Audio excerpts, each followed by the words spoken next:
Now, let's begin this one. Chapter 1. The Call. Warren Marks had been in worse situations than a Taliban compound at midnight, but the stillness always preceded the storm. The operation in Kandahar province was textbook: extract the asset, eliminate the threat, vanish before sunrise.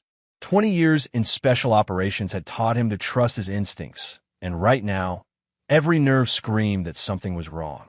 The satellite phone's vibration cut through the silence like a blade. No one called during active missions. Ever. Warren's team leader, Mike Fox, shot him a questioning glance from across the darkened room. Warren signaled for 30 seconds and moved to the corner, pressing the encrypted device to his ear. Marks, Mr. Marks, this is Dr. Benjamin Hull from Sacred Heart Medical Center in Ashford County. The voice was tight, professional, but underneath ran a current of anger. I'm calling about your daughter, Emma. Warren's blood turned to ice. Emma was supposed to be safe with her mother in their small Virginia town, 3,000 miles and a world away from this godforsaken desert. What happened? She's in a coma, Mr. Marks. Severe head trauma, broken ribs, internal bleeding. She was admitted 4 hours ago. Dr. Hull paused, and Warren heard him take a steadying breath. Your ex-wife's boyfriend brought her in. Dennis Rogers. He claimed she fell down the stairs. Claimed. Warren's voice was barely a whisper, but Fox looked up sharply, reading the danger in his tone. Mr. Marks, I've been an ER doctor for 15 years. I know the difference between an accident and... Another pause. The things he did are unimaginable. There's cigarette burns, defensive wounds on her hands. The pattern of injuries suggests sustained assault over multiple sessions. Warren's vision narrowed to a pinpoint. His 7-year-old daughter. His Emma, who loved drawing horses and had just lost her first tooth.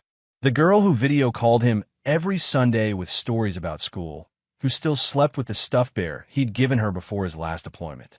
Where's my ex-wife? Stacy was... She was there when they brought Emma in. She's been hysterical, claiming she didn't know. But Mr. Marks, some of these injuries are weeks old.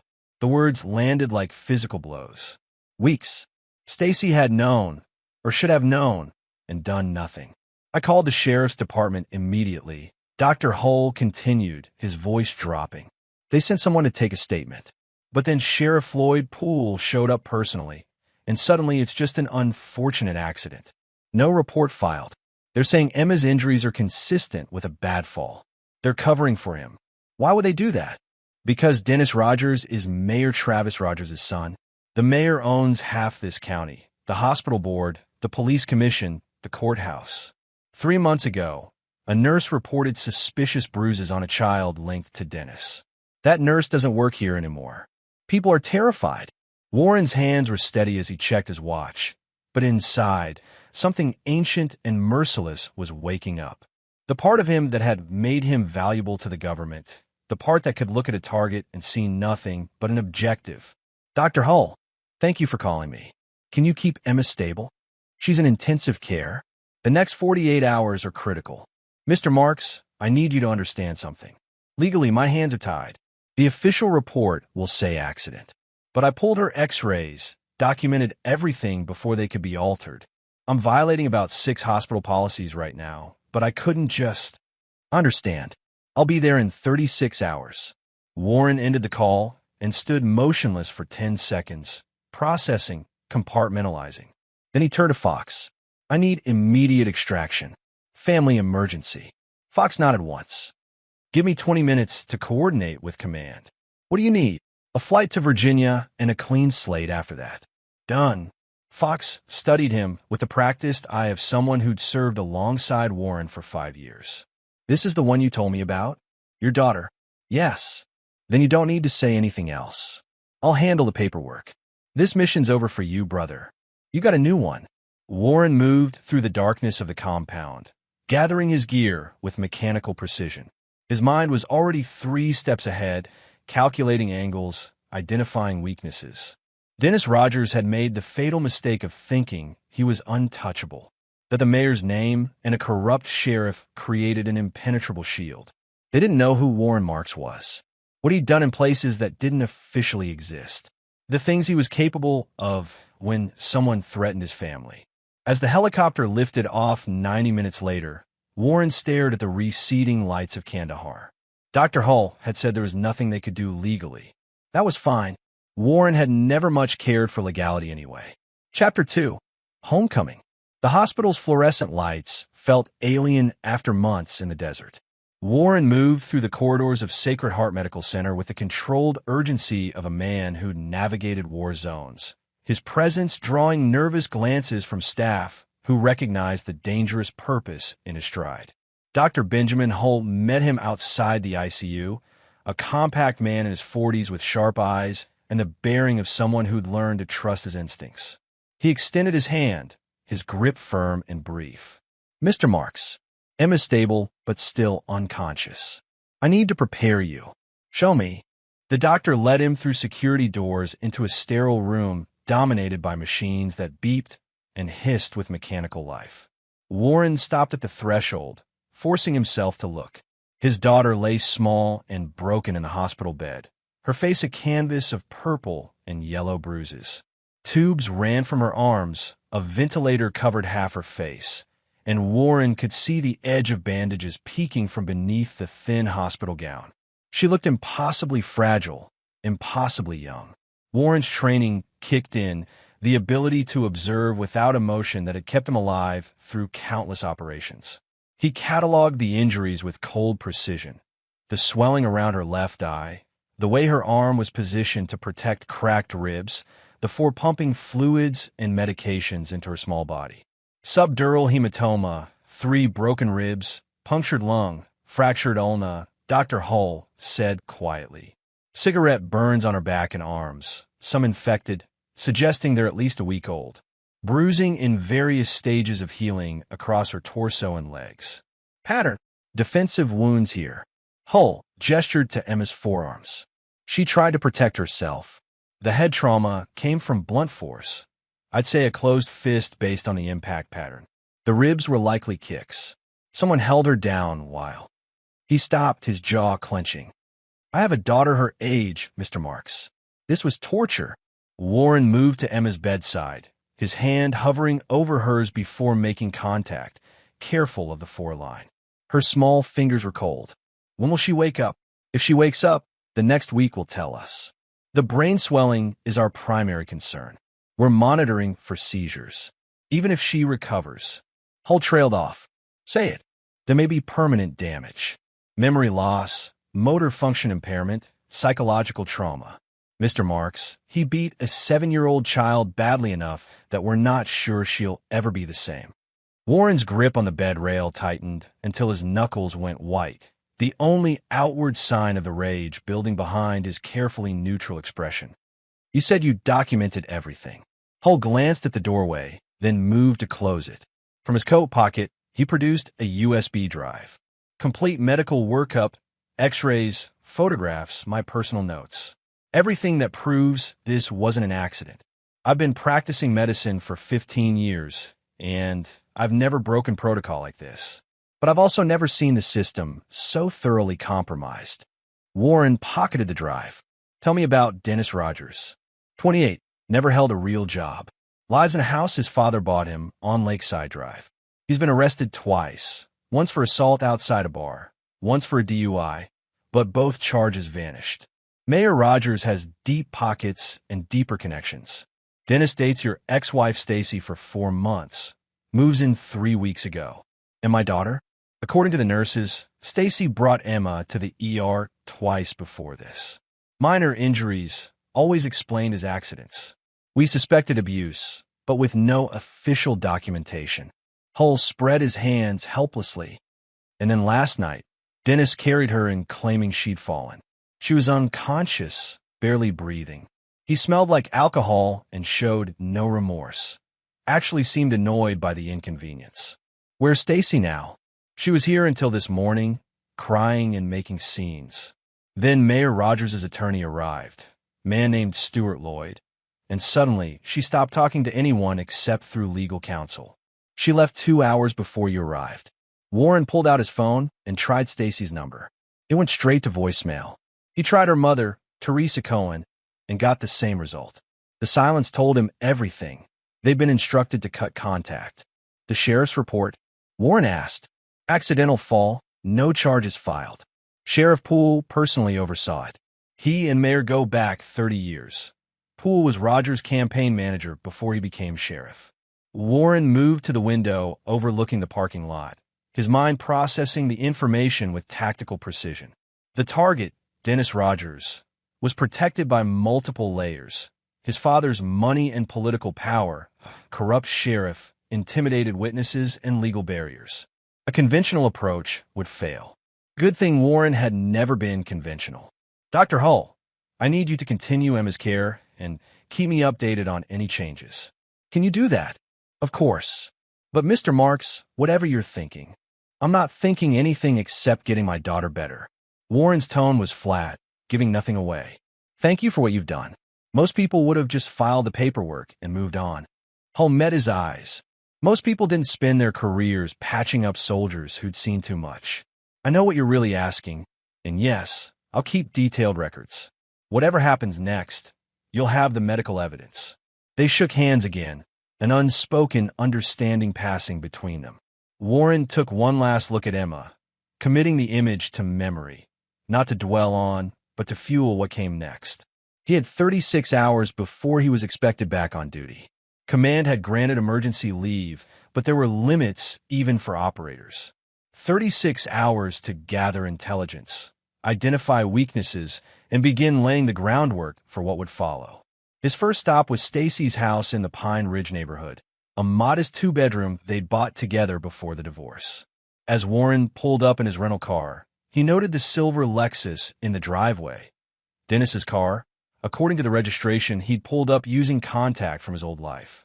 The front door opened before he could knock.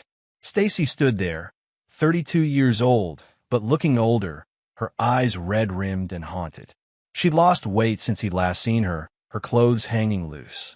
Warren, is he here? Warren's voice was quiet, controlled. No, he left after the hospital.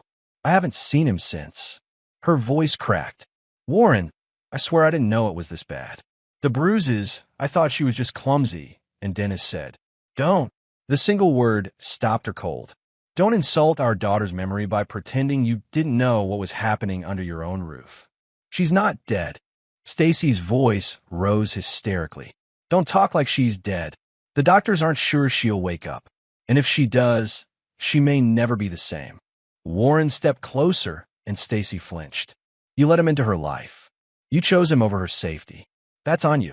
I loved him. I thought he would be good for us, that Emma would have a father figure. I'm her father. I was always her father.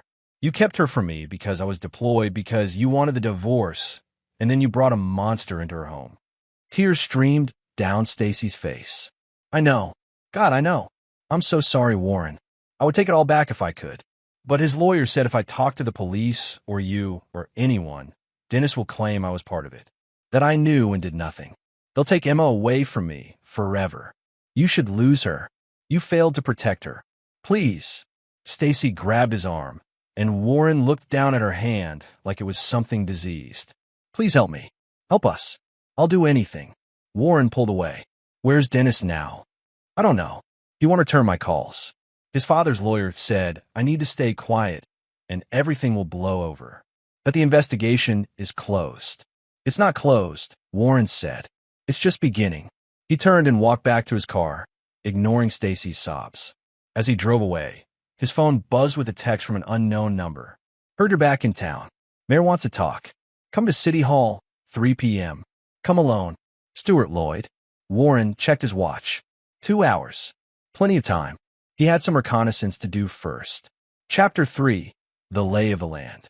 Warren spent the next 90 minutes driving through Ashford County, reacquainting himself with the terrain.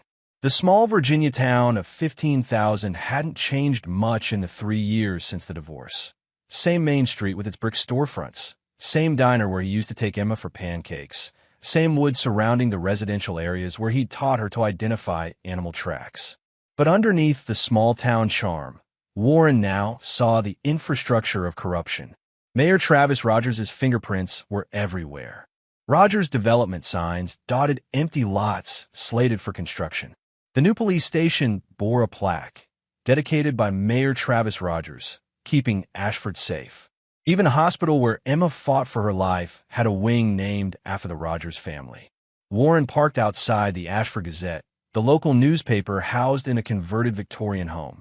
Inside, he found the editor, a woman in her 60s named Janice Watkins, surrounded by filing cabinets and the smell of old paper. "Help you?" she asked, peering over reading glasses. "Warren Marks. I'm researching the Rogers family." Her expression shifted, curiosity mixing with caution. "You're Emma's father. I heard you were back. I'm sorry about what happened to your daughter. It's a tragedy." "It wasn't a tragedy. It was attempted murder." Janice set down her pen. "Officially, it was an accident. Officially." Warren pulled out his phone, showing her a photo of Emma in the hospital. "Does this look like an accident to you?" Janice's face paled, but she didn't look away. After a long moment, she stood and locked the office door. "What exactly are you looking for, Mr. Marks?" "Information on Dennis Rogers. His history. Patterns. People he's hurt before. I can't print anything against the Rogers family. They're the paper's primary advertiser. Mayor Rogers' lawyer has threatened libel suits for less. I'm not asking you to print it. I'm asking you to tell me." Janice studied him for a long moment, then moved to a filing cabinet. She pulled out a folder thick with newspaper clippings and handwritten notes. "I've been a journalist for 40 years. I've watched this town decay under Rogers' control.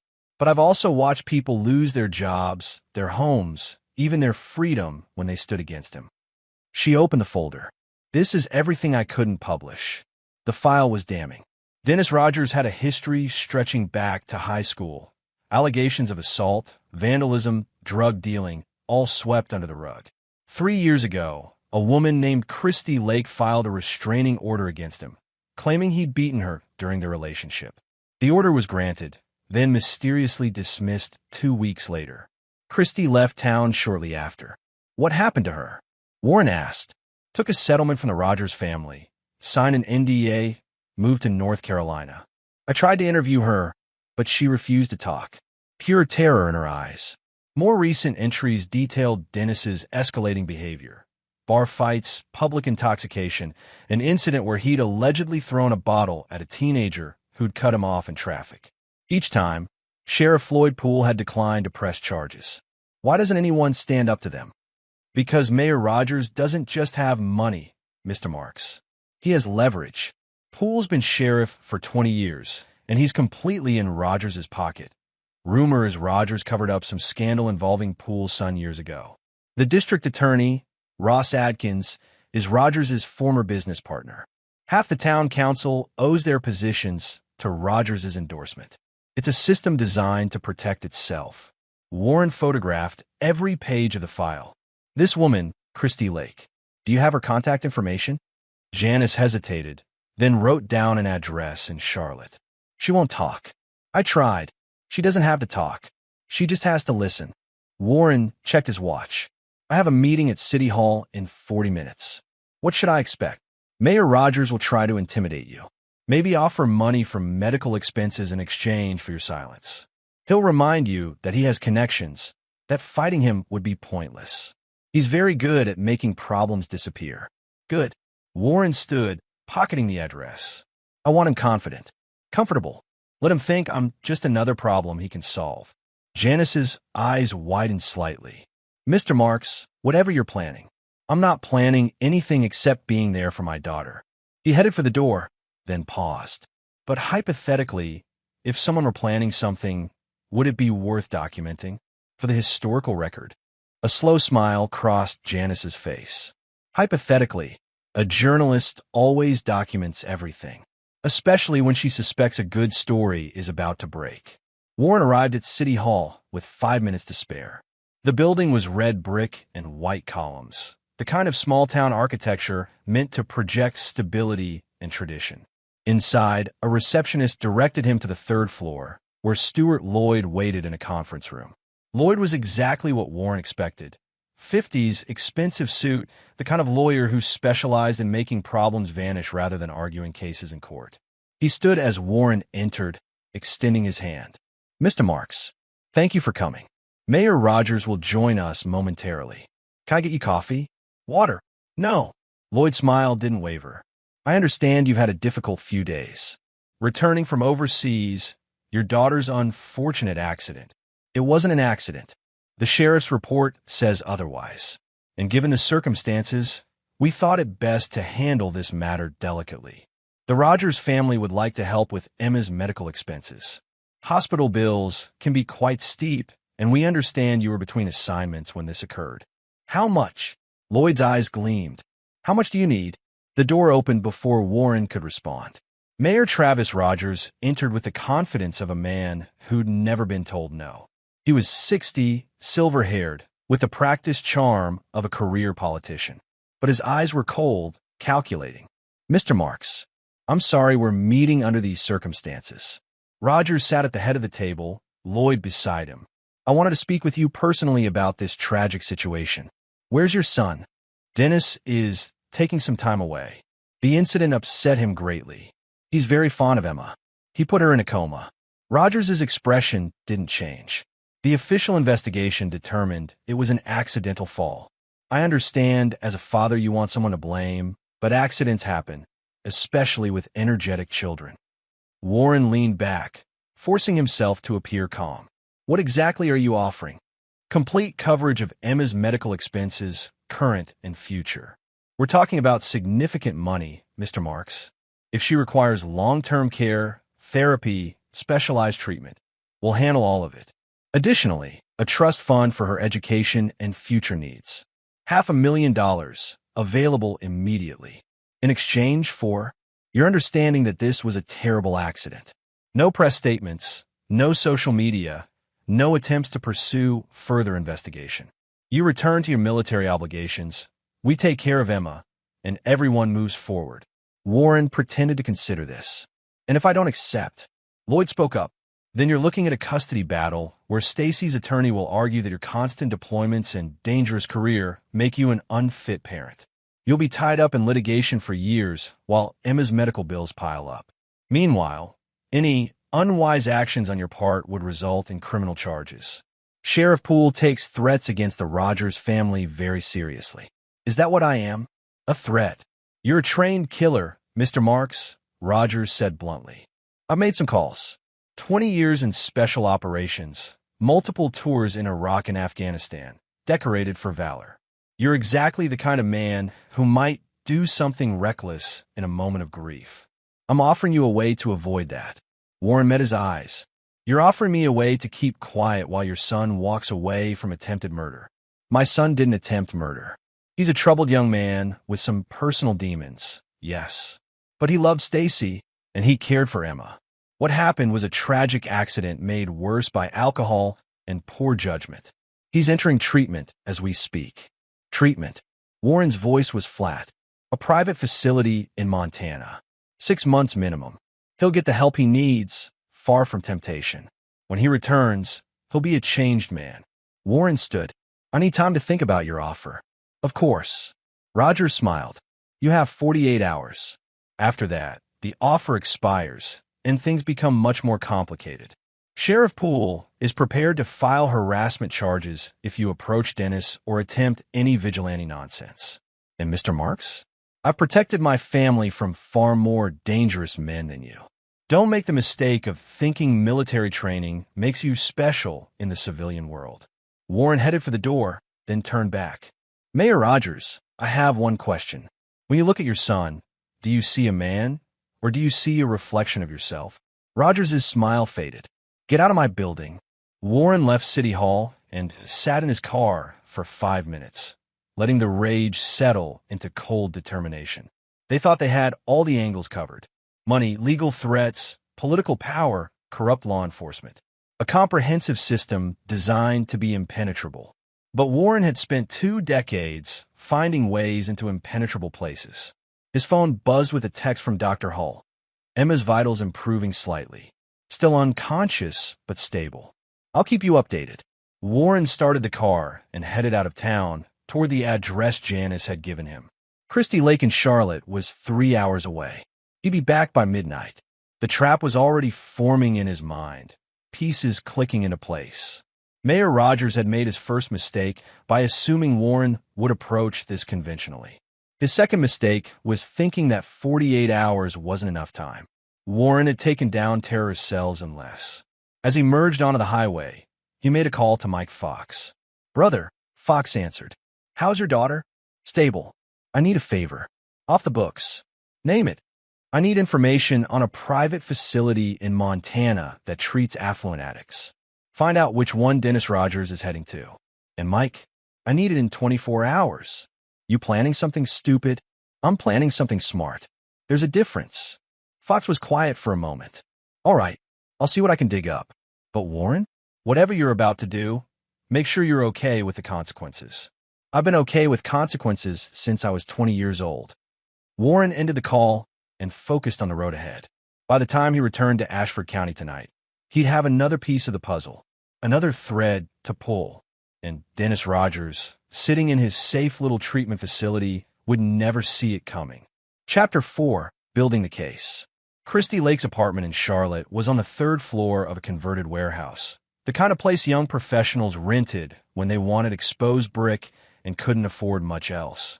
Warren had called ahead from a gas station, identifying himself as a private investigator looking into Dennis Rogers. She'd hung up twice before finally agreeing to 10 minutes, no cameras, no recording devices. She answered the door with a chain lock still engaged, peering through the gap with wary eyes.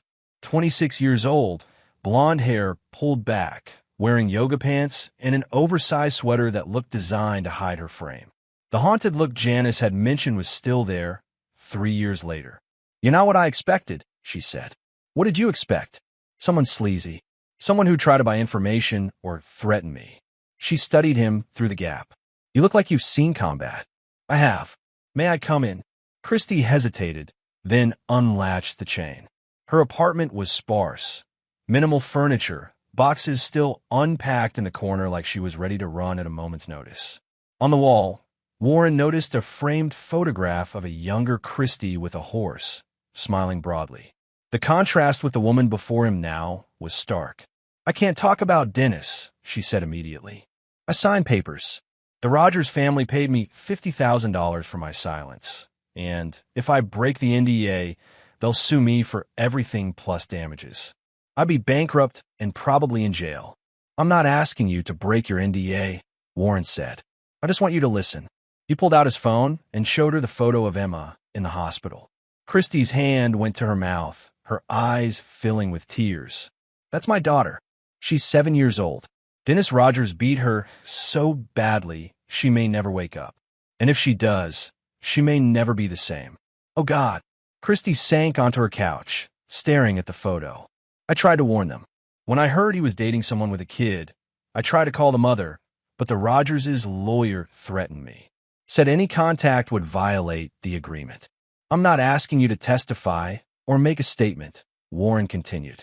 "But I need to understand what I'm dealing with. The pattern. How he operates. I need to know if there's anyone else he's hurt." Christy was quiet for a long moment, her hands shaking. "If I tell you something hypothetically, without names or specific details, that's not violating the NDA, right?" "I'm not a lawyer, but I'd say no." She stood and moved to the window, looking out at the city lights. "Hypothetically, someone I knew dated a man from a wealthy family. At first, he was charming, romantic. He had access to his father's money and enjoyed showing it off. Expensive dinners, weekend trips, gifts. When did it change? About 2 months in. He started drinking more, getting angry over small things. One night, he pushed his girlfriend during an argument. The next day, he cried and apologized, said he was stressed about his father's expectations. She believed him. Warren listened without interrupting as Christy continued, her voice monotone, disconnected from the trauma she was describing. It escalated. Pushing became shoving. Shoving became slapping. When she tried to leave, he'd threatened to hurt himself or destroy her reputation. His father was powerful. He could make her lose her job, turn her friends against her. She felt trapped.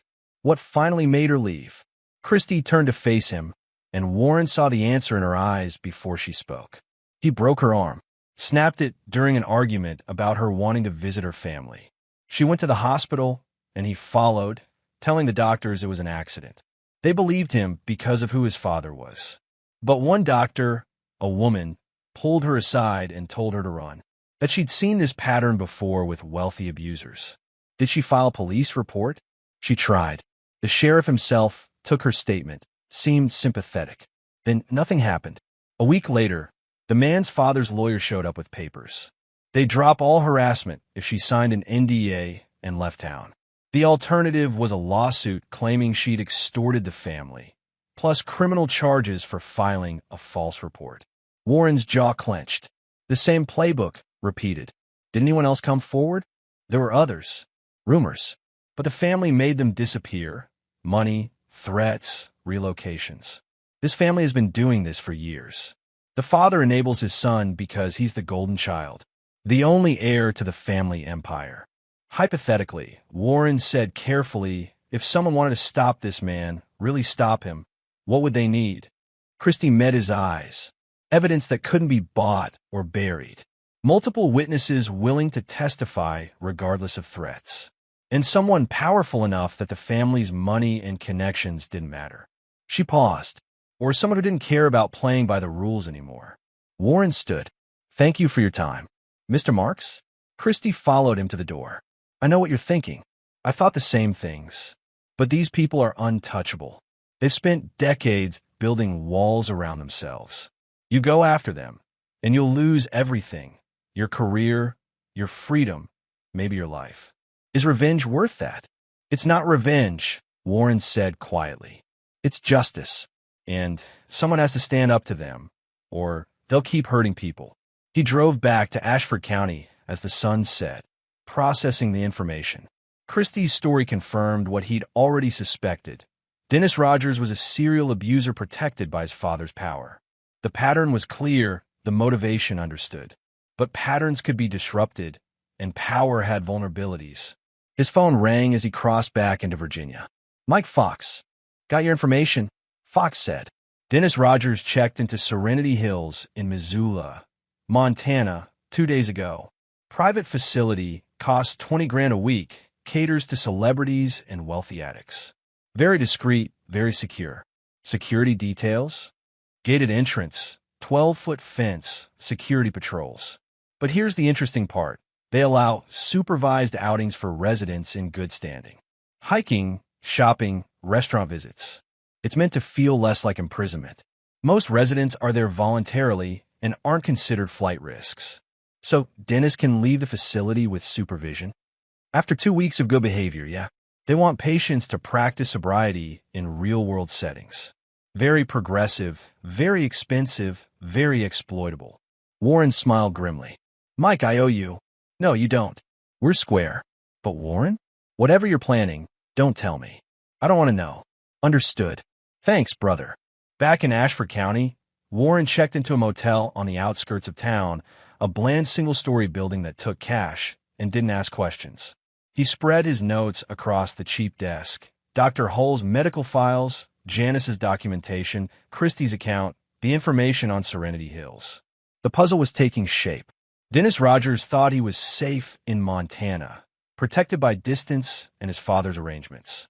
Mayor Rogers thought he'd neutralize the threat by offering money and deploying his lawyer. Sheriff Poole thought the investigation was closed. They were all wrong. Warren's phone buzzed with another text from Dr. Hull. Emma showing increased brain activity. Doctors cautiously optimistic. Still critical, but trending positive. The news should have brought relief, but instead it crystallized Warren's resolve. Emma was fighting. The least he could do was fight for her. He pulled out a burner phone he'd bought at a convenience store and sent a text to Stuart Lloyd. I accept the offer. Let's meet tomorrow to discuss terms. Warren Marks. The response came within minutes. Excellent decision. Tomorrow, 10 a.m., my office. Bring nothing but yourself. Warren set the phone aside. Lloyd thought he'd won. Mayor Rogers thought he'd bought silence. They'd meet tomorrow, sign papers, and consider the problem solved. They had no idea Warren was about to burn their entire world down. But first, he needed allies. People who'd been hurt by the Rogers family's corruption. People with nothing left to lose. Warren spent the next 3 hours making a list from Janice's files. former employees who'd been fired for speaking out, business owners forced to sell to Rogers Development, families who'd lost children to preventable accidents covered up by Poole's department. Dozens of names, each representing a grievance, a wound that had never healed. By midnight, he'd identified his first target, a man named Timothy Pope, whose son had died 2 years ago in a drunk driving accident. The driver had been Dennis Rogers. Officially, Dennis hadn't been behind the wheel. A friend named Jeremy Shelton had taken the blame, served 6 months in county jail, and emerged with a new truck and a job at Rogers Development. Timothy Pope had lost his son and watched justice get bought and sold. Warren found Pope's address, a small house on the east side of town, and decided tomorrow's schedule. Morning meeting with Lloyd to maintain the facade. Afternoon visit to Pope. Evening reconnaissance of Rogers' properties. By the time he left Ashford County in 48 hours, the foundation would be laid. And when he returned, which he would, everything Mayor Rogers had built would come crashing down. Warren lay on the motel bed, staring at the water-stained ceiling, and allowed himself to think about Emma. Not as motivation, but as a reminder of what he was fighting for. She deserved a world where powerful men couldn't hurt children without consequence, where money and connections couldn't buy immunity from justice. If the system wouldn't provide that world, Warren would create it himself.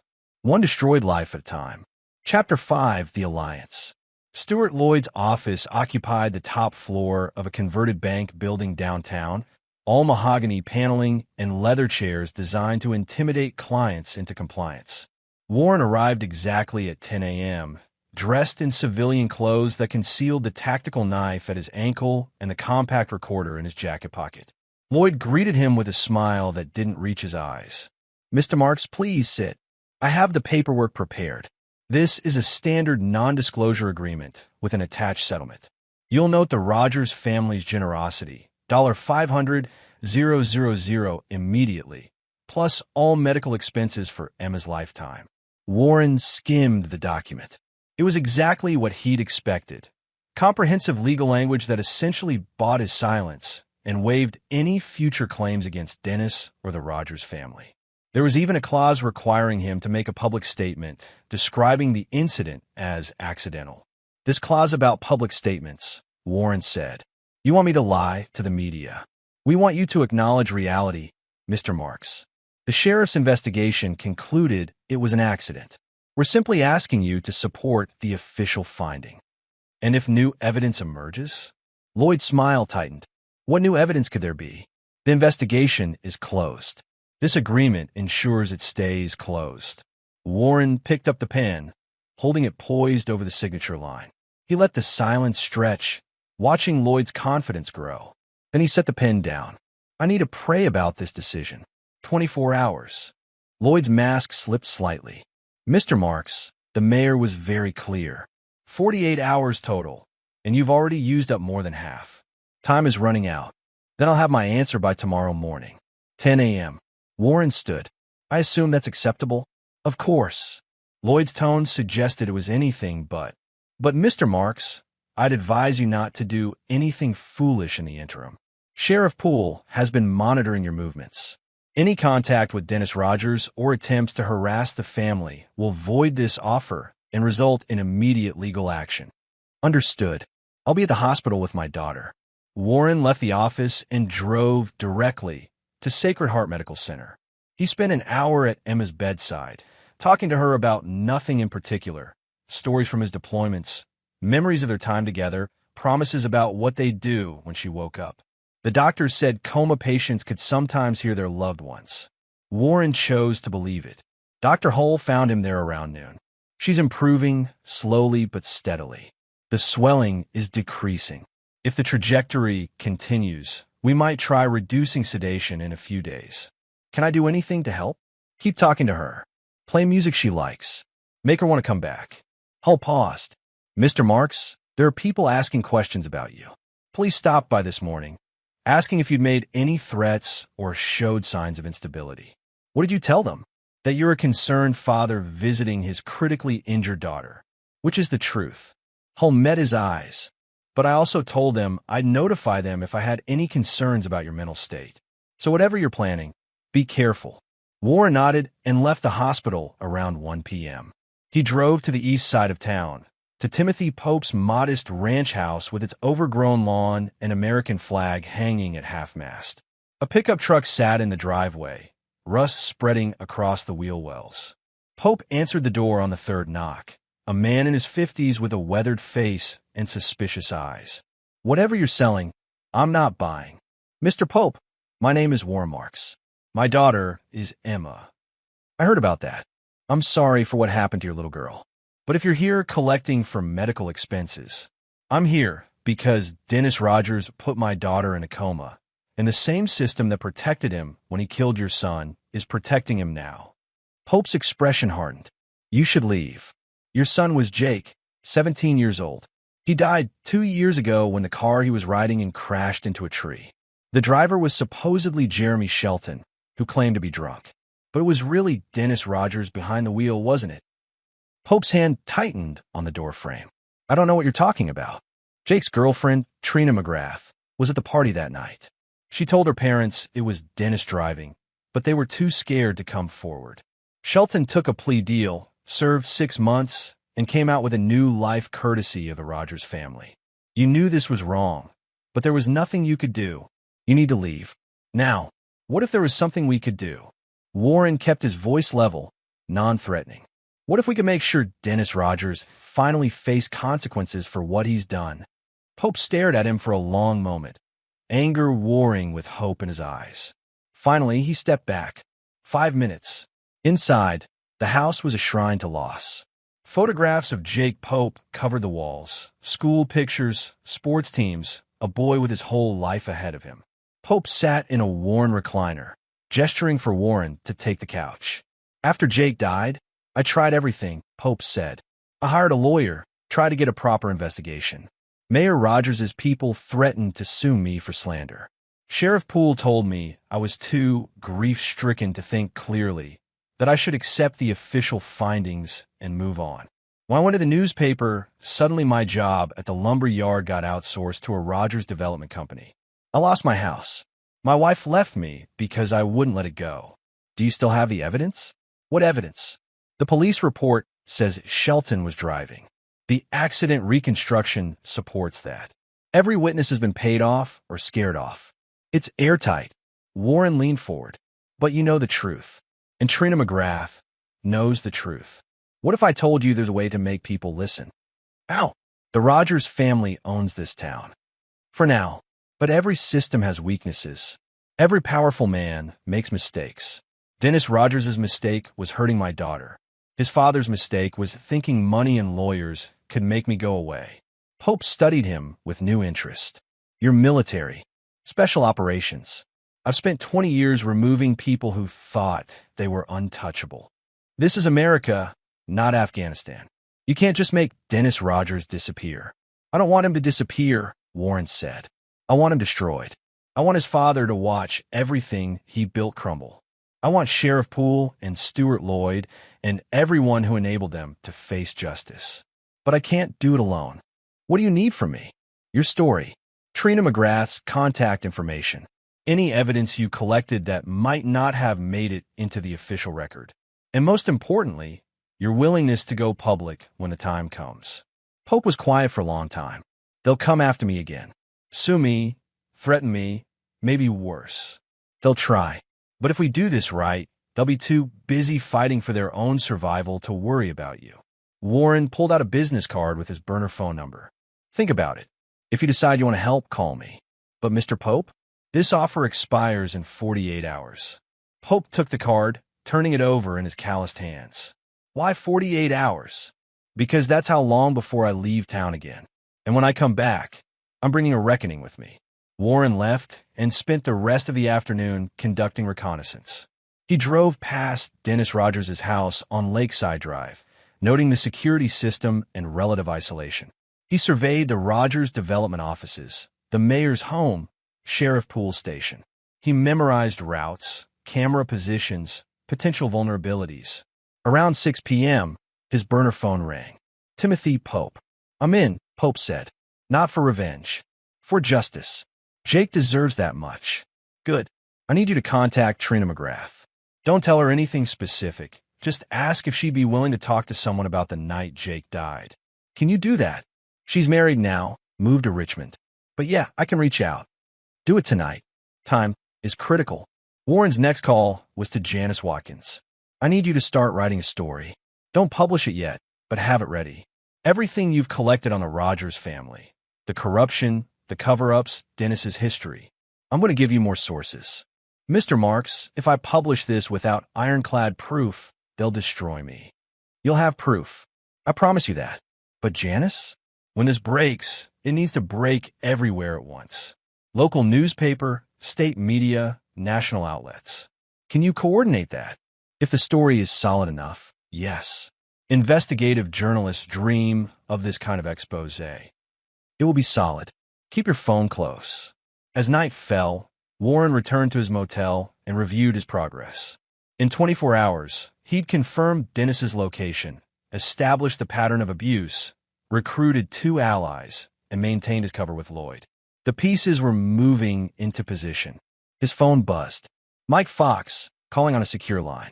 Brother, I'm going to regret asking this, but what exactly are you planning? Plausible deniability, Mike. Trust me, that's not comforting. Look, I did some more digging on Dennis Rogers. Bad news, his father's got connections that go deep. State legislators, federal judges, even some Pentagon brass. You go after this family, you're making enemies. Good. I prefer enemies who show themselves. Warren, I'm serious. Mayor Rogers made some calls about you. He knows your service record, knows your capabilities. He's preparing for you to make a move. Don't underestimate him. I'm not underestimating anyone. But Mike, they made one fatal miscalculation. What's that? They think I'm operating alone. They think if they can contain me, threaten me, by me, they win. They don't see the network forming around them. By the time they realize what's happening, it'll be too late. Fox sighed. All right, but if this goes sideways and you need extraction, you call me. Understand? I don't care what time, what day. You call. I will. Thanks, brother. Warren ended the call and stared at the map of Ashford County spread across his desk. Red marks indicated key targets. Blue marks showed potential allies. Green marks represented evidence locations. The pattern was emerging, a tactical operation no different from the dozens he'd run overseas. Except this time, the target wasn't a terrorist compound or an enemy stronghold. It was a small-town dynasty built on corruption and cruelty. And Warren Marks was about to teach Mayor Rogers that some problems couldn't be bought, threatened, or made to disappear. Some problems came back. Stronger, smarter, and absolutely relentless. Chapter 6. The Point of No Return. Warren spent the next morning at Emma's bedside, watching the monitors track her vital signs. Dr. Hull had been right. She was improving. The swelling in her brain had decreased significantly, and her body was responding to stimuli. When Warren held her hand, her fingers twitched slightly, a reflex the nurses said was encouraging. Come back to me, sweetheart, he whispered. I need you to come back. I need you to see that monsters can be defeated. At 9:45 a.m., he left the hospital and drove to Stuart Lloyd's office. The lawyer was waiting with the settlement papers, clearly expecting Warren to sign. Mr. Marks, I trust you've had time to consider the Rogers family's generous offer. Warren sat down and looked at the papers for a long moment. Then he pushed them back across the desk. I can't sign this. Lloyd's pleasant mask cracked. Excuse me. My daughter may never fully recover from what Dennis Rogers did to her. No amount of money changes that. I want justice, not a payoff. Justice has been served. The sheriff's investigation concluded. The sheriff's investigation was a cover-up, and we both know it. Dr. Hull documented evidence of sustained abuse. Dennis Rogers tortured my daughter, and your client is paying to make it disappear. Lloyd's expression hardened. Mr. Marks, you're making a serious mistake. Mayor Rogers has been very patient, but that patience has limits. You refuse this offer, and you'll face consequences you're not prepared for. Is that a threat? It's a statement of fact. You're a military man with a history of violence. Emma is currently in her mother's custody. If you become a problem, we'll demonstrate that you're an unfit parent. You'll lose all access to your daughter. Warren stood slowly, his voice dangerously quiet. You just made your second mistake, Lloyd. The first was helping Dennis Rogers escape justice. The second was threatening to take my daughter away from me. I'm not threatening. I'm informing you of legal realities. Now sit down and sign the papers, or this meeting is over. We're done here. Warren headed for the door, then turned back. Tell Mayor Rogers he has 24 hours to turn his son over to the proper authorities. After that, what happens is on him. Lloyd's laugh was harsh. Or what? You'll do something stupid and end up in prison? Go ahead, Mr. Marks. Give us the excuse we need. Warren left the office and immediately called Janice Watkins. It's time. Start making calls to state media outlets. Tell them you have documentation of systematic corruption in Ashford County, multiple cover-ups of violent crimes, evidence of police misconduct. But don't publish yet. Wait for my signal. How long? 24 hours, maybe less. Be ready. His next call was to Timothy Pope. Did Trina McGrath agree to talk? She's scared but willing. She said she's been carrying guilt for 2 years. What do you need from her? A recorded statement describing what she saw the night Jake died. Video if possible. Send it to me by tonight. She's worried about retaliation. After tomorrow, the Rogers family won't have the power to retaliate against anyone. Trust me. Warren then drove to the outskirts of town to a storage facility where he'd rented a unit that morning. Inside, he'd assembled supplies using cash purchases from multiple stores, camping equipment, tools, electronics, everything he'd need for the next phase. His phone rang. Dr. Hull, Mr. Marks, I need you to come to the hospital immediately. Emma's awake. Warren's world stopped. What? She regained consciousness 10 minutes ago. She's disoriented and weak, but she's awake and responsive. You need to be here. Warren broke every speed limit getting to Sacred Heart. He found Dr. Hull waiting outside Emma's room, his expression cautiously optimistic. She's been asking for you. Go easy. She's still recovering, and we're not sure yet if there's any cognitive impairment. Warren entered the room slowly. Emma was propped up in bed, her eyes open but glassy, tubes still running from her arms. When she saw him, her face crumpled. Daddy. Warren crossed the room and carefully embraced her, mindful of her injuries.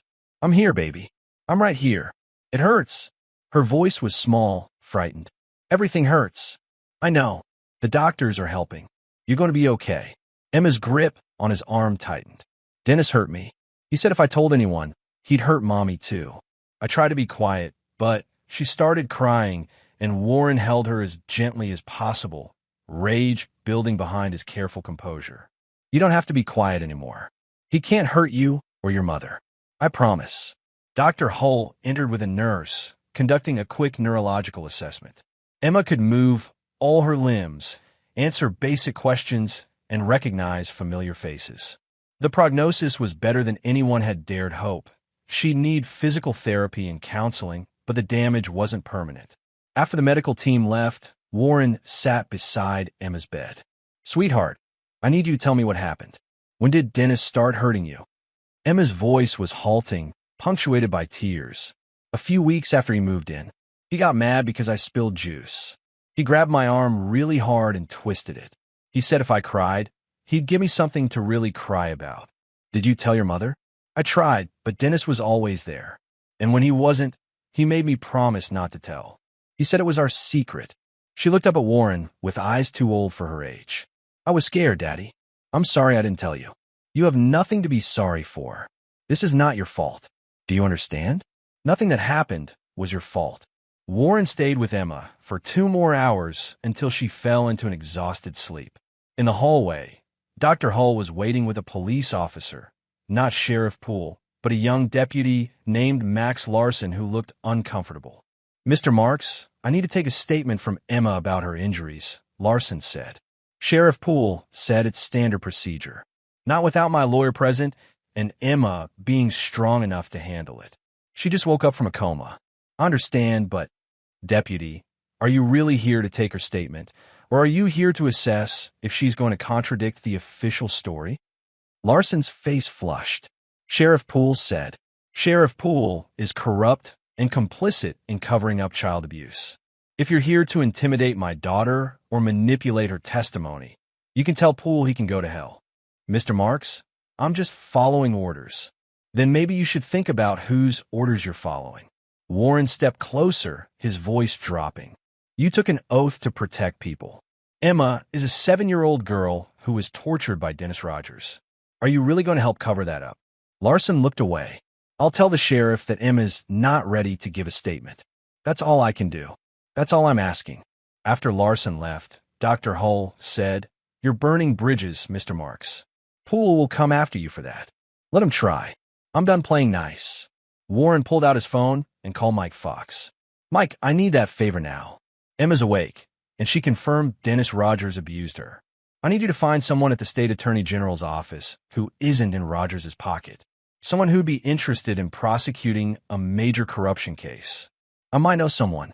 But Warren, going over the local authorities' heads, is going to set off alarm bells. Good. I want them alarmed. I want them scrambling. By the time they realize what's happening, it'll be too late to stop it.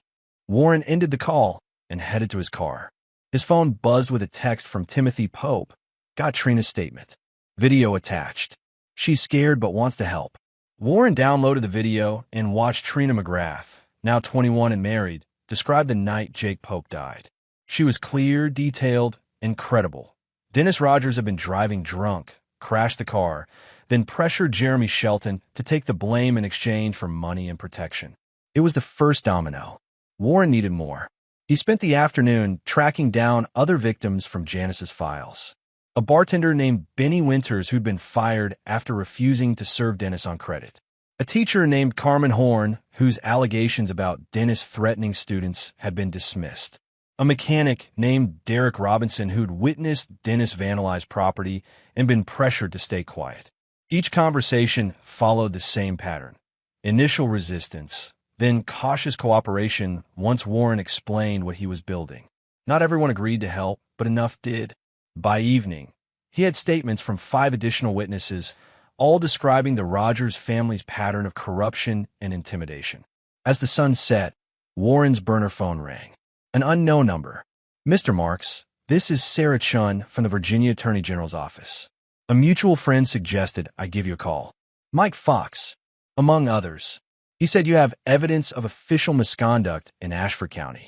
Multiple felonies covered up by local law enforcement. Warren laid out everything. Dennis Rogers' assault on Emma, the history of abuse, Sheriff Poole's corruption, Mayor Rogers' systematic cover-ups. He sent Chin the medical files, witness statements, and Trina McGrath's video. This is substantial, Chun said after reviewing the materials. But taking on a sitting mayor with these kinds of connections, we need more. Something that proves the systemic nature of the corruption. What if I could get you Dennis Rogers' confession? That would change everything. But how would you, Mr. Marks? You're not planning to confront him directly, are you? Just hypothetically, if a confession were to surface in the next week, would that be enough? If it's admissible and corroborates the other evidence, yes. We could bring charges at the state level, bypass the local authorities entirely. But it would have to be legally obtained. Define legally obtained. Mr. Marks, if you're planning. I'm not planning anything except being with my daughter. But if evidence emerges, you'll be the first to know. Warren ended the call and checked the time. 20 hours until his self-imposed deadline. 20 hours to finish preparations. His phone buzzed with a text from Stuart Lloyd. Mayor Rogers wants to meet. Tonight, 9 p.m., his private residence. This is your last chance to resolve this peacefully. Warren smiled grimly and typed back, I'll be there.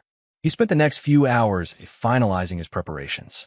He sent encrypted files to Janice Watkins, Mike Fox, and Sarah Chun. Everything he'd gathered, with instructions to release it if he didn't check in within 24 hours. He visited Emma one more time, watching her sleep peacefully for the first time in days. It's almost over, he whispered. Tomorrow, you won't have to be scared anymore. At 8:45 p.m., Warren drove to Mayor Rogers' estate on the edge of town. The house was exactly what he'd expected. Colonial architecture, immaculate grounds, a monument to power and wealth. Security lights illuminated the circular driveway. Sheriff Floyd Poole's car was parked out front. Warren smiled. Even better, all the key players in one place. He rang the doorbell and waited, aware of the cameras tracking his movement. The door opened, and Stuart Lloyd stood there, his expression unreadable. "Mr. Marks, the mayor is waiting in his study. I should warn you, this conversation won't be pleasant. I'm counting on it." Warren followed Lloyd through the house, past expensive artwork and photographs of Mayor Rogers with various politicians and celebrities. The study was wood-paneled, dominated by a massive desk. Mayor Rogers sat behind it, Sheriff Poole standing to his right. "Mr. Marks," Rogers said coldly, "you've made quite a nuisance of yourself today. I told Lloyd what I wanted. 24 hours to turn Dennis over to proper authorities. And I'm telling you that's not going to happen. My son is receiving treatment. This matter is closed. Your son is a violent criminal. This matter is just beginning." Poole stepped forward. "Mr. Marks, I could arrest you right now for harassment, making threats, interfering with a closed investigation. Then do it. Arrest me. Put me in front of a judge. Let's see how that plays out." Rogers raised a hand, stopping Poole. "Mr. Marks, I've been patient because I understand a father's anguish. But my patience is exhausted. You have a choice. Accept our settlement, return to your military duties, and move on with your life. Or refuse and face consequences that will destroy you." Warren pulled out his phone and placed it on the desk, the recorder running. "Tell me about those consequences. You'll lose custody of Emma permanently. You'll be dishonorably discharged from the military for harassment and conduct unbecoming. We'll file restraining orders, slander suits, whatever it takes. Sheriff Poole has officers who will testify that you've been unstable, threatening violence.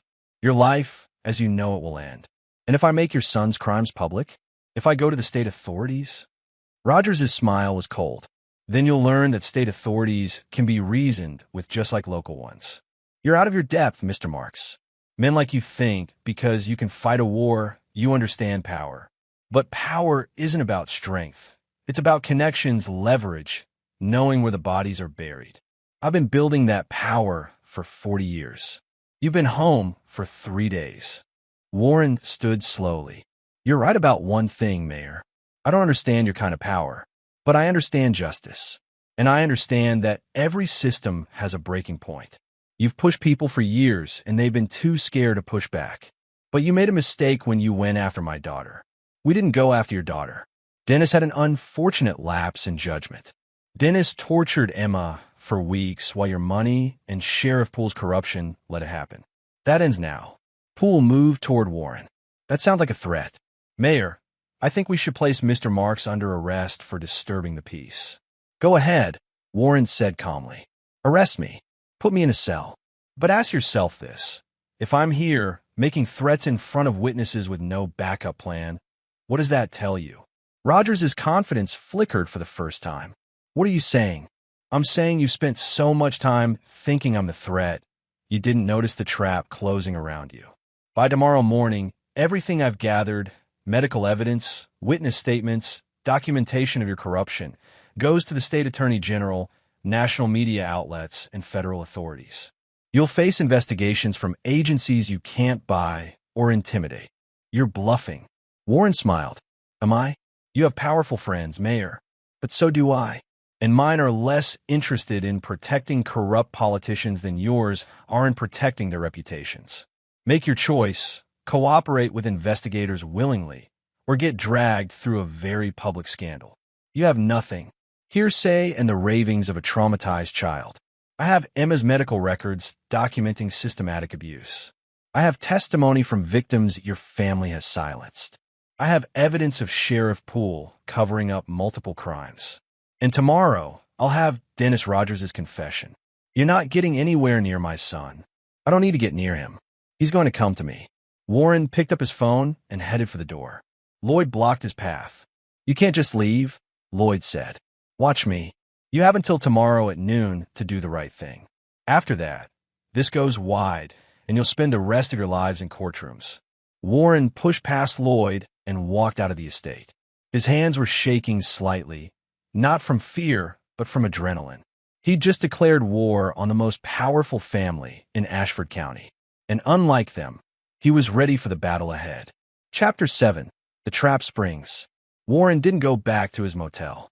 Instead, he drove 2 hours to Richmond, checking into a hotel under a false name paid for with cash.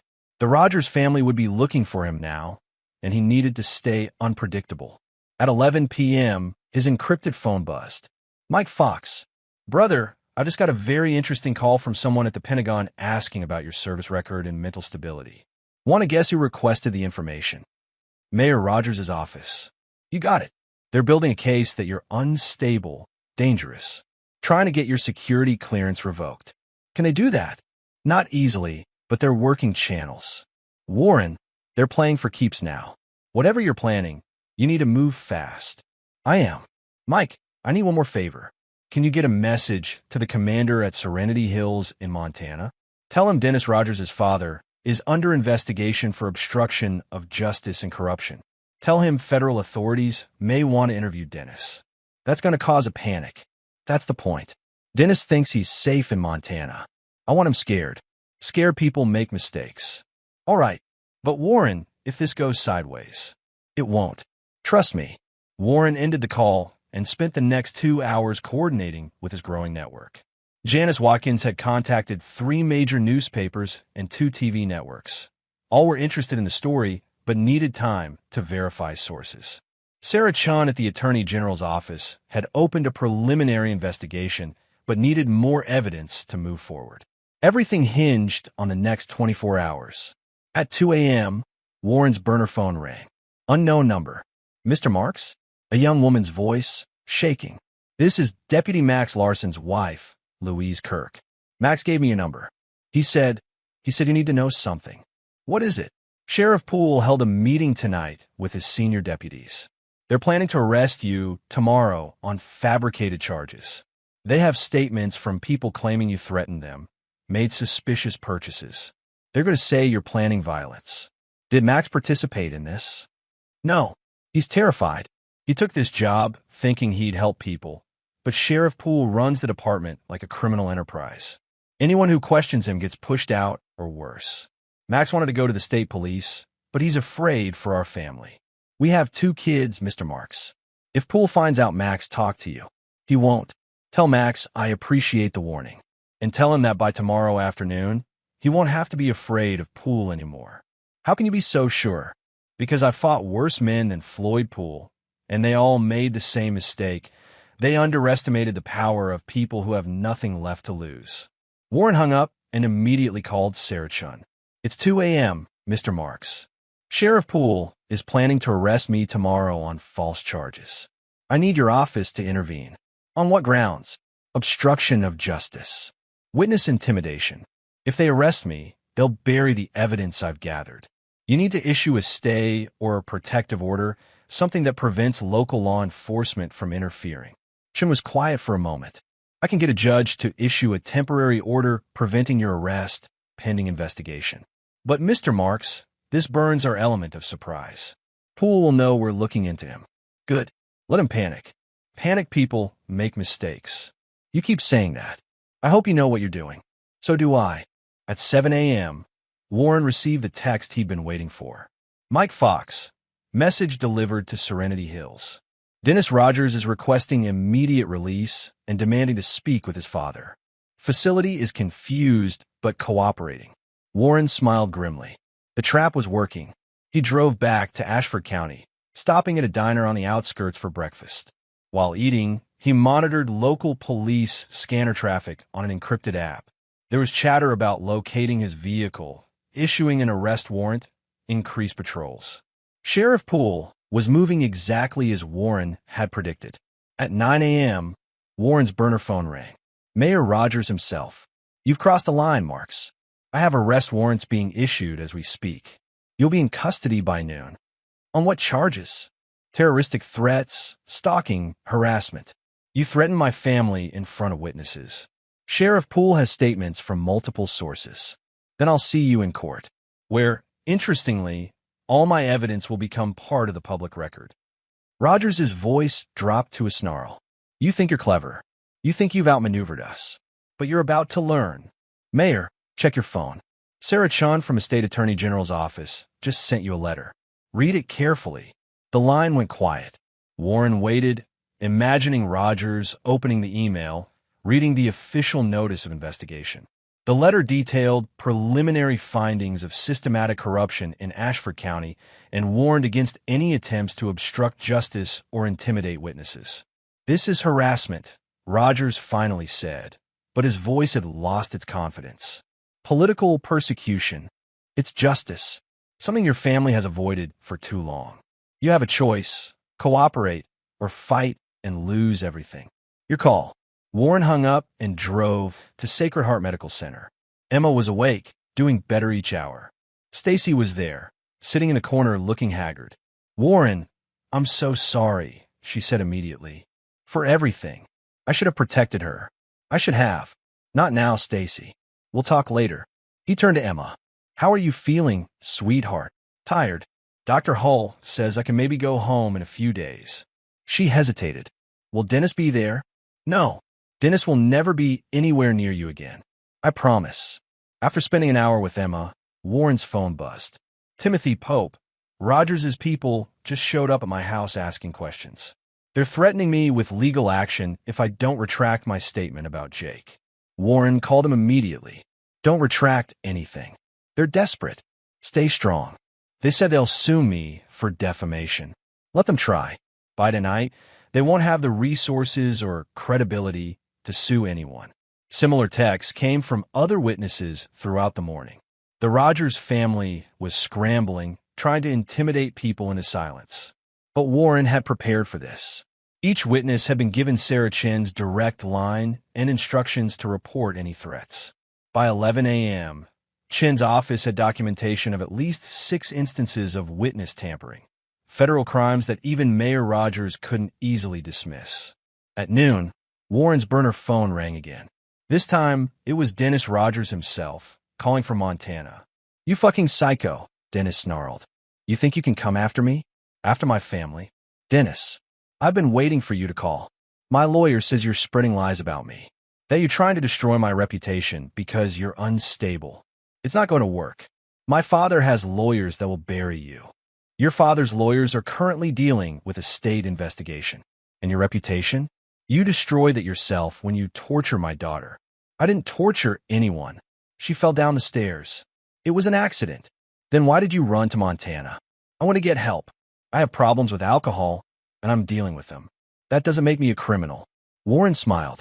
Dennis was exactly as Mike had described: arrogant, entitled, and stupid enough to keep talking. "Dennis, let me tell you what's going to happen. Tomorrow, Emma will give a formal statement to state investigators describing everything you did to her. Multiple witnesses will testify about your history of violence. Medical evidence will prove systematic abuse. Your father's money won't save you this time. You're bluffing. You have nothing. I have everything. And here's what you don't understand. I don't need to prove it in court. I just need to make it public. By tomorrow, every news outlet in Virginia will be running stories about the mayor's son who beat a 7-year-old girl into a coma. Even if you avoid criminal charges, your life is over. No one will hire you, date you, or defend you. You'll be the monster everyone knows about. You can't do this. Your father is about to have his own problems. Obstruction of justice, official misconduct, conspiracy. He spent so much time protecting you. He forgot to protect himself." Dennis's voice cracked slightly. "What do you want?" "I want justice. And I want you to understand what it feels like to be powerless while someone more powerful hurts you. I'll confess. I'll tell the truth about what happened. Just leave my father out of this. He was trying to protect me." Warren's pulse quickened. "Record a video confession. Full details. Send it to me within 1 hour. If you do that, I'll recommend leniency with prosecutors." "And my father?" "That depends on how honest you are." Warren hung up and immediately called Sarah Chun. "Dennis Rogers is about to confess. I need you to have prosecutors standing by." "Mr. Marks, how did you?" "Does it matter? You'll have his confession within the hour. That's enough for charges, right?" "If it's voluntary and detailed, yes. But I have to ask, did you coerce him?" "I told him the truth about his situation. The rest was his choice." 43 minutes later, Warren received a video file from an unknown number. He opened it and watched Dennis Rogers, sitting in what appeared to be a private room at Serenity Hills, provide a full confession. "My name is Dennis Rogers. I'm making this statement voluntarily." He looked awful, pale, shaking, barely holding himself together. "I heard Emma Marks. It started a few weeks after I moved in with her mother. I was drunk, and Emma spilled something. I grabbed her arm too hard. Then it happened again, and again. I couldn't control my anger." The confession continued for 20 minutes. Dennis described specific incidents, confirmed the cigarette burns and beatings, admitted that Emma had begged him to stop. His voice broke multiple times, but he kept talking. "I knew it was wrong. I knew I was hurting her. But I kept telling myself it wasn't that bad, that she was exaggerating. The night I took her to the hospital, I realized I might have killed her. I was terrified. My father helped me get to Montana, helped me avoid charges. I know that was wrong too." The video ended with Dennis staring at the camera, hollow-eyed. "I'm sorry, Emma. I'm sorry to everyone I hurt. I deserve whatever happens next." Warren immediately forwarded the video to Sarah Chun, Janice Watkins, and Mike Fox, with instructions to Chun to begin prosecution and to Janice to prepare the story for publication. His phone rang within minutes. "Chun, this is admissible," she said, barely concealing her excitement. "We can file charges immediately. Mr. Marks, you did it. We're not done yet. Mayor Rogers and Sheriff Poole need to face consequences too. With Dennis's confession as leverage, we can investigate them thoroughly. If they obstructed justice to protect him, we'll find evidence." "Good, because they're going to try to spin this, claim Dennis acted alone. Don't let them." Warren's next call was to Janice Watkins. "Run the story. Everything. Tonight. Are you sure? Once this goes public, the Rogers family can't threaten witnesses or tamper with evidence. The story needs to break now, before they can mount a defense." "All right. I'll have it online within an hour, in print tomorrow." "Mr. Marks, thank you. This is what journalism is supposed to be." Warren spent the rest of the afternoon coordinating the final moves. Mike Fox confirmed that Serenity Hills had placed Dennis Rogers under supervised watch pending legal proceedings. Sarah Chin's office began filing charges against Dennis and announced a broader investigation into Ashford County's law enforcement. By 6 p.m., Janice's story went live online.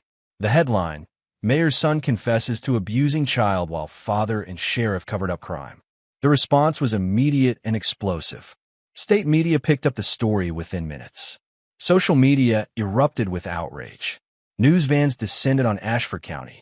Mayor Rogers' phone, according to sources, was ringing off the hook with calls from angry constituents and political allies distancing themselves.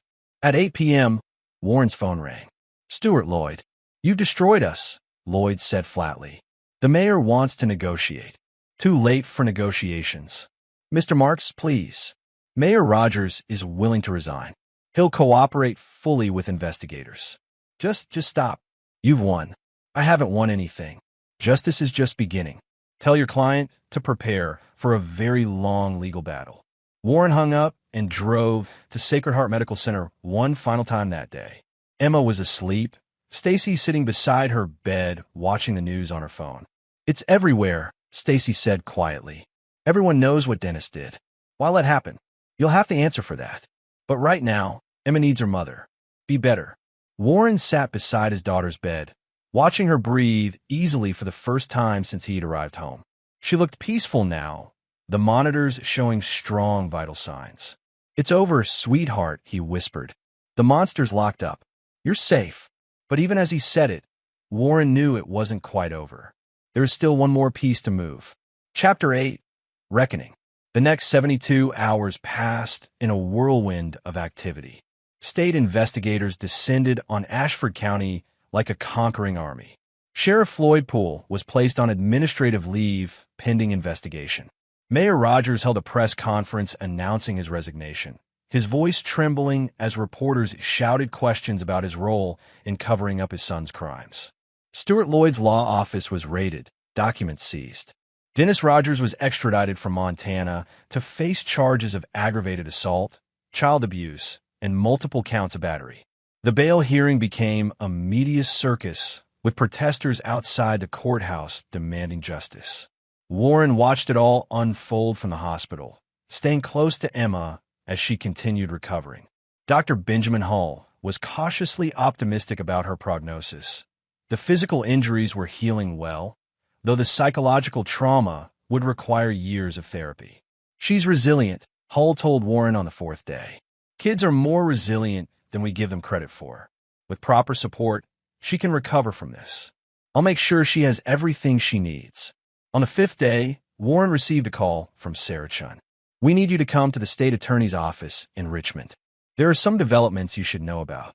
Warren made the 3-hour drive, leaving Emma in Dr. Hull's capable care. At the Attorney General's office, he was ushered into a conference room where Chun waited with 2 other prosecutors and an FBI agent named Jeremy Shelton. No relation to the Jeremy Shelton who'd taken the fall for Dennis's drunk driving accident. "Mr. Marks, thank you for coming," Chun said. "We've been investigating the Rogers family's financial records, and what we've found is extensive." She spread documents across the table. Mayor Rogers used his position to steer city contracts to his own development company. Sheriff Poole received payments through a shell corporation for providing protection. There's evidence of bribery, money laundering, tax fraud. This goes back 20 years. Warren studied the documents. "How did you find all this?" "Your actions triggered a cascade. Once we started looking, witnesses came forward, accountants, former employees, business owners who'd been extorted. The Rogers family maintained power through fear and intimidation. You removed the fear." FBI agent Shelton spoke up. "There's more. We've connected Mayor Rogers to several federal officials he paid off to bury investigations. This is now a federal case. We're looking at RICO charges." "RICO?" Warren asked. "Racketeer Influenced and Corrupt Organizations Act," Chin explained. "Essentially, we're treating the Rogers family and their associates as an organized crime syndicate. If we can prove the pattern of corruption, everyone involved faces decades in prison." Warren leaned back. "What do you need from me?" "Your testimony, your documentation, and most importantly, Emma's testimony when she's ready. Her case is the catalyst, but it's part of a much larger pattern. Emma's 7 years old. You want her to testify in federal court.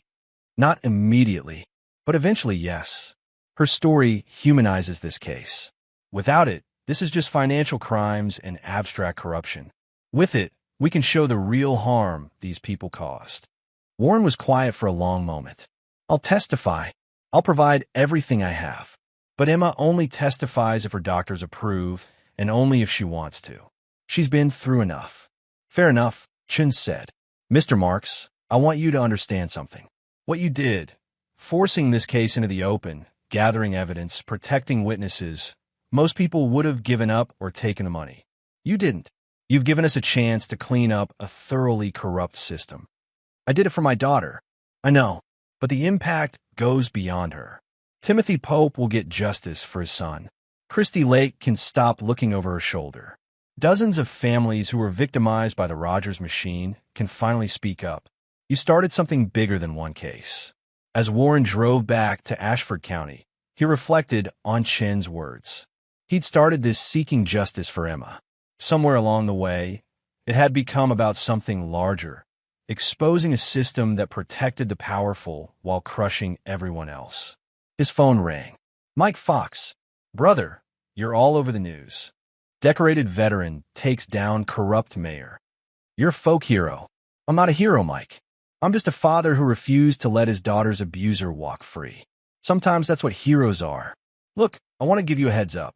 The Pentagon is watching this case closely. Your actions have raised some questions about your security clearance, your fitness for duty. Are they pulling me out?" "Actually, the opposite. Command wants to keep you. They're saying this demonstrates integrity and moral courage. But Warren, you're going to have to deal with some politics when you get back." "I can handle politics." "Can you?" "Because for what I'm hearing, you burned some bridges. Mayor Rogers had friends in high places. Those friends are now scrambling to distance themselves, but they won't forget who exposed them. Good. Let them remember. Maybe next time they'll think twice about protecting corrupt officials." Warren returned to the hospital to find Emma sitting up in bed, drawing on a tablet Dr. Hull had provided. She looked up when he entered, and for the first time since he'd arrived, she smiled. "Daddy, look what I drew." It was a picture of a house with flowers and a stick-figure family, Emma, Warren, and even a dog they didn't have. "That's beautiful, sweetheart. It's our house. For when I get out of the hospital. Dr. Hull says I can go home soon." Warren sat beside her bed. "Emma, I need to talk to you about something. Some people, lawyers and police, want to ask you questions about what Dennis did. You don't have to answer them if you don't want to. But if you do, it would help make sure Dennis can't hurt anyone else." Emma's smile faded. "Will he go to jail?" "Yes, for a long time." "Good." She set down the tablet. "I'll talk to them. But Daddy, I want you there with me. I'll be right beside you the whole time." 2 weeks later, Emma was released from the hospital. Stacy had found a new apartment, away from the house where the abuse had occurred. She'd begun therapy herself, working through the guilt and trauma of failing to protect her daughter.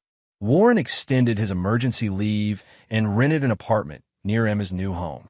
The custody arrangement was still being worked out, but both he and Stacy agreed Emma needed stability and access to both parents.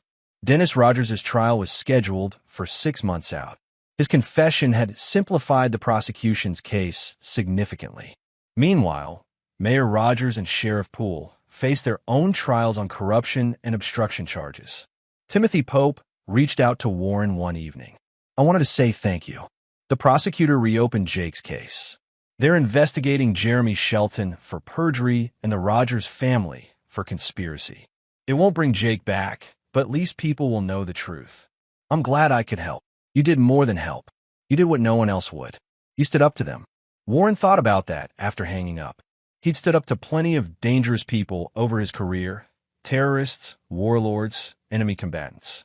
But somehow, standing up to Dennis Rogers and his father had been different. More personal, more meaningful. 1 month after Dennis's confession, Janice Watkins published a comprehensive investigation into the Rogers family's corruption. The series won state journalism awards and attracted national attention. Other small towns with similar corruption problems began reaching out, asking how Ashford County had fought back. Janice called Warren to share the news. "You started a movement. People are finding their courage. I just wanted justice for Emma. And in getting it, you showed others how to fight for their own justice. That's something special, Mr. Marks." Warren's leave was extended another month while the federal investigation continued. During that time, he watched Emma slowly return to being a kid, drawing, playing, laughing. The nightmares still came sometimes, and she flinched at sudden movements. But she was healing. One evening, Warren sat with her on the porch of his apartment while she drew pictures of horses.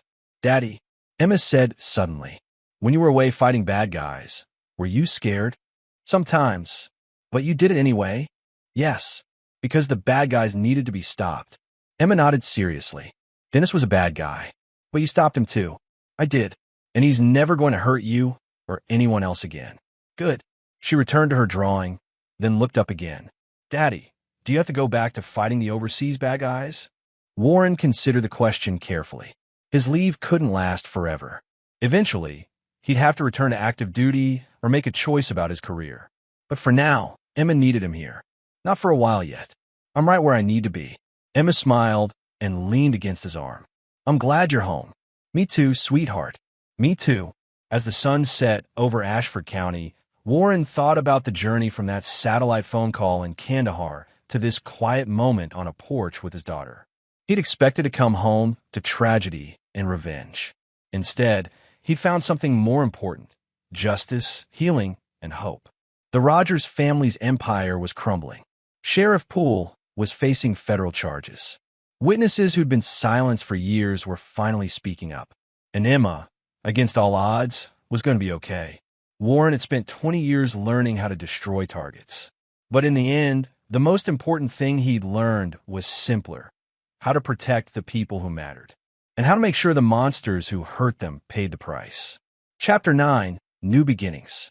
6 months later, Warren stood in a federal courthouse in Richmond, watching Dennis Rogers being led away in handcuffs. The trial had lasted 3 weeks, with Emma's video testimony. recorded in a child-friendly environment with Warren and a therapist present, serving as the emotional centerpiece of the prosecution's case. The jury had deliberated for less than 4 hours before returning guilty verdicts on all counts: aggravated assault, child abuse, obstruction of justice. Dennis Rogers would spend the next 15 to 25 years in federal prison. As the courtroom emptied, Sarah Chun approached Warren. "That's one down. Mayor Rogers and Sheriff Poole's trial starts next month. Will you need Emma to testify again?" "No. We have plenty of evidence for their case without involving her further. She's done her part." Chun paused. "Mr. Marks, I wanted you to know, because of this case, the state legislature is considering new laws to prevent officials from covering up child abuse cases. They're calling it Emma's Law." Warren's throat tightened. She'd like that. Outside the courthouse, Timothy Pope was waiting with several other families whose cases had been reopened thanks to the Rogers investigation. They shook Warren's hand, thanked him, shared stories of their own battles for justice. "You gave us hope," Pope said. "You showed us that powerful people can be held accountable." Warren drove back to Ashford County, where Emma was staying with Stacy. The custody arrangement had been formalized, shared custody, with Warren taking leave whenever possible and maintaining a permanent residence near Emma's school. It wasn't perfect, but it worked. Emma ran to greet him when he arrived, her limp barely noticeable now after months of physical therapy. "Daddy, did they lock up Dennis?" "Yes, sweetheart. For a very long time." "Good." She hugged him tightly. "Can we go to the park? I want to show you the new tricks I learned on the monkey bars." As Warren watched Emma play, laughing with other kids without fear, Stacy approached him. "I've been in therapy," she said quietly, "working through everything. My therapist says I enabled Dennis, that I chose to see what I wanted to see instead of protecting Emma. She's right. What matters is what you do now. I'm trying. I'm really trying to be the mother Emma deserves." Stacy wiped her eyes. "Warren, I never said this properly, but thank you. For not giving up. For fighting when everyone else would have just accepted the payoff. You saved our daughter. I did what any father would do." "No, most fathers would have been too scared or too smart to take on the Rogers family. You weren't. And because you weren't, Emma gets to have a childhood again." Warren received a text from Mike Fox as they left the park. "Command needs you back in 3 weeks. Think you can handle that?" Warren looked at Emma, chattering happily about her school science project, and typed back, "I'll be there. But I need reassignment to a position that doesn't require constant deployment. Emma needs me close." The response came quickly. "Already working on it. You got options. Instructor position at Fort Bragg. Consulting role with Special Operations Command. Even some private sector offers. Your actions here made you something of a legend. I'm no legend. Just a father who did what was necessary. That's what makes you a legend, brother." 2 weeks later, Warren attended the sentencing hearing for Mayor Travis Rogers and Sheriff Floyd Poole. The federal judge was merciless, handing down sentences of 23 years for Rogers and 18 for Poole. Both men had aged decades during the trial, their power and arrogance stripped away to reveal frightened old men facing the consequences of their actions. This corruption, the judge said, infected every level of government in Ashford County for 2 decades. It enabled violence, protected criminals, and betrayed the public trust. The sentences I'm handing down today reflect not just the specific crimes charged, but the systemic damage these defendants caused to the rule of law. As Rogers was led away, he looked at Warren in the gallery. There was no anger in his eyes anymore, just defeat. Warren met his gaze without emotion. This wasn't about revenge or satisfaction. It was about ensuring Emma and all the other victims could finally close this chapter. Janice Watkins found Warren outside the courthouse. "I wanted to show you something." She held up her phone, displaying a news article. "Remember Christy Lake?" Warren nodded. "She just filed a civil suit against the Rogers estate for the abuse she suffered. Your case gave her courage to come forward publicly. She's not alone. 7 other women have filed similar suits. The Rogers family fortune is going to be decimated by settlements. Good. Let the money go to the people they hurt. There's more. The FBI has opened investigations in 3 other counties with similar corruption patterns.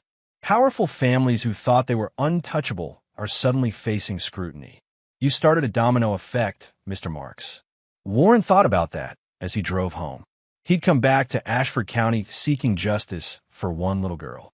Somehow, that had grown into something larger, a reckoning for an entire corrupt system. Other families were finding hope. Other communities were fighting back. He stopped at the hospital to visit Dr. Benjamin Hull, who'd been instrumental throughout the investigation. Emma's doing well, Hull said. Her last checkup showed excellent recovery. Physically, she'll be fine. Psychologically, she'll need ongoing therapy, but her resilience is remarkable. Thank you for everything you did. If you hadn't made that first call, I'm a doctor. I took an oath to do no harm. That includes standing up when I see harm being done. Hull smiled. Besides, you did all the heavy lifting. I just made a phone call. That phone call saved my daughter's life. On Warren's final evening in Ashford County before returning to duty, he took Emma to their favorite diner, the one where they used to get pancakes before the divorce. She ordered chocolate chip pancakes, just like old times. Daddy, when you go back to the Army, will you be safe?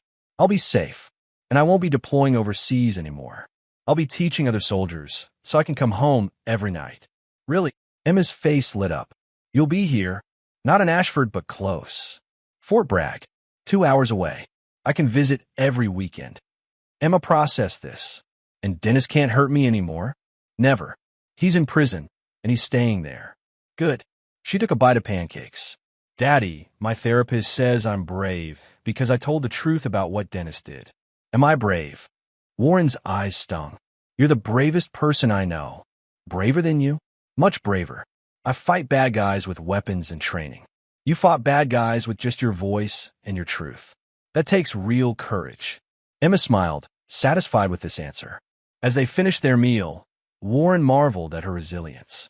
She'd been through hell, but she was still here, still smiling, still believing the world could be good. That night, Warren received a final call from Sarah Chun. The Rogers estate is liquidating assets to pay settlements. The corruption investigation is expanding to include several state legislators who took bribes. And the Ashford County Sheriff's Department is being restructured from the ground up. Max Larson has been appointed interim sheriff. Max is a good man. He'll do right by the community. This never would have happened without you, Mr. Marks. You know that, right? If you'd taken the settlement, if you'd stayed quiet, the Rogers family would still be operating with impunity. I couldn't stay quiet. Not after what they did to Emma. Well, you've inspired a lot of people to speak up. That's going to have ripple effects for years. Warren hung up and packed his belongings. Tomorrow, he'd drive to Fort Bragg to begin his new assignment. It wouldn't be easy, teaching after years of active operations, adjusting to life stateside, navigating the custody arrangement with Stacy. But it was the right path. His phone buzzed one last time. A text from Emma. I love you, Daddy. Thank you for keeping me safe. Red heart. Warren smiled and typed back. I love you too, sweetheart. Always. As he lay in bed that night, Warren reflected on the journey that had started with a satellite phone call in Afghanistan. He'd returned home expecting to wage a war of revenge. Instead, he discovered something more powerful. The strength of ordinary people standing up for what was right, the importance of evidence and truth, and the realization that justice, while slow and difficult, was always worth fighting for. Dennis Rogers was in prison. Mayor Rogers and Sheriff Poole were in prison. The corrupt system they'd built was dismantled. Most importantly, Emma was safe and healing. Warren had completed many missions in his military career, but this one, protecting his daughter and exposing the truth, would always be the most important. And unlike his overseas operations, which remained classified and forgotten, this mission would echo through Ashford County for generations. Children like Emma would grow up in a community where power couldn't shield abusers, where speaking up was encouraged rather than punished. That was the real victory. Not revenge, not destruction, but building something better from the ashes of corruption. Warren Marks, decorated soldier and devoted father, had finally come home. And he'd made sure that home was a place worth protecting. 3 years later, Warren stood in the backyard of his house near Fort Bragg, watching Emma, now 10 years old, practice soccer with her team. She'd fully recovered, thriving in school and sports. The nightmares had faded. The scars, both visible and invisible, remained, but they didn't define her. His phone rang. Timothy Pope. Warren, I wanted you to know, they just dedicated a memorial park in Jake's name. The town council voted unanimously. It's in the spot where the Rogers Development Office used to be, before the building was seized and torn down. That's good, Timothy. Jake deserves to be remembered. He does. And Warren? My daughter starts college next year. She wants to study law. Said she was inspired by what you did, how you fought for justice. I'm proud of her. You should be. After hanging up, Warren received another call. Janice Watkins. Mr. Marks, I'm writing a follow-up piece on the Rogers case. 3 years later, how has Ashford County changed? I was hoping you'd comment. I'm not the story, Janice. The community is. Talk to the families who found justice, the business owners who aren't being extorted anymore, the kids who can grow up without fear. You're right, but you're also the catalyst. People need to know that one person can make a difference. Then tell them this. Justice doesn't require superpowers or special training. It requires courage, evidence, and refusing to give up when powerful people want you to stay quiet. Anyone can do that. They just have to choose to. As evening fell, Emma ran up to him, grass-stained and grinning. Did you see my gold ad? I saw it. Beautiful shot. Coach says I might make varsity in a few years. She paused. Dad, we learned about the judicial system in school today. My teacher mentioned the Rogers case. Everyone knows you're my father. How do you feel about that? Emma considered the question seriously. Proud. My therapist says it's okay to feel proud that you stood up for me. Is that weird? Not at all. I'm proud of you too. For being brave, for healing, for not letting what happened stop you from living your life. Emma hugged him tightly. I love you, Dad. I love you too, Emma. Always. As they headed inside for dinner, Warren received one final text. Mike Fox, heard you turned down another promotion. You sure about staying instructor track? Warren looked at Emma, setting the table, humming to herself, happy and safe. He typed back, completely sure. Submissions are more important than rank. Roger that, brother. Submissions are more important than anything. Warren set down his phone and joined his daughter for dinner. The war he'd fought in Ashford County was over. The monsters had been defeated, justice had been served, and Emma was thriving. But more than that, he'd learned that the greatest battles weren't always fought with weapons in distant lands. Sometimes they were fought at home with evidence and truth and the courage to stand up when everyone else wanted you to sit down. Dennis Rogers had thought he was untouchable. Mayor Rogers had thought his money and power made him invincible. Sheriff Poole had thought his badge gave him immunity.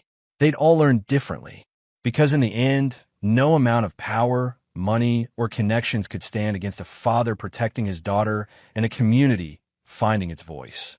Warren Marks had come home from Afghanistan expecting to wage a war, and he had. But it was a war he'd won not with violence, but with justice. And that victory would last forever. This is where our story comes to an end. Share your thoughts in the comments section. Thanks for your precious time. If you enjoyed this story, then please make sure you subscribe to this channel. That would help me a lot. Click on the video you see on the screen, and I will see you there.